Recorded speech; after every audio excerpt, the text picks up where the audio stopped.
একটি ছোট বাচ্চা ঘরের ভেতরে বসে সারাক্ষণ মোবাইল দেখছে। মা বাবা পাশে আছে, কিন্তু সে তাদের কথা শুনছে না। খাওয়া বা পড়াশোনায় মন নেই।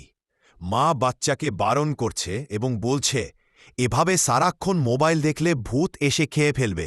বাচ্চা হেসে উড়িয়ে দিচ্ছে। মা বাবা বিছানায় গভীর ঘুমে ঘুমিয়ে আছে। মা বাবা ঘুমিয়ে পড়ার পর বাচ্চা লুকিয়ে লুকিয়ে মোবাইল দেখছে। অন্ধকার ঘর, মোবাইলের আলো মুখে পড়ছে। হঠাৎ সিলিং ফ্যানের দিক থেকে একটি ভূত ধীরে ধীরে নেমে আসছে। বাচ্চা ভয়ে চমকে উঠেছে। ভূতটি গম্ভীর মুখে বাচ্চার দিকে তাকিয়ে বলছে, বাচ্চারা তো মোবাইল দেখে না, তুমি কেন দেখো? ভয়ে বাচ্চা মোবাইল ফেলে দিয়ে দৌড়ে মা বাবার কাছে যাচ্ছে। মা বাবা জেগে উঠছে। বাচ্চা কাঁদছে। বাচ্চা কাঁদতে কাঁদতে মা বাবার কাছে ক্ষমা চাইছে। মা বাবা তাকে বুকে জড়িয়ে ধরেছে। পরিবর্তিত বাচ্চা পড়াশোনা করছে ও খেলাধুলা করছে। মোবাইল পাশে নেই।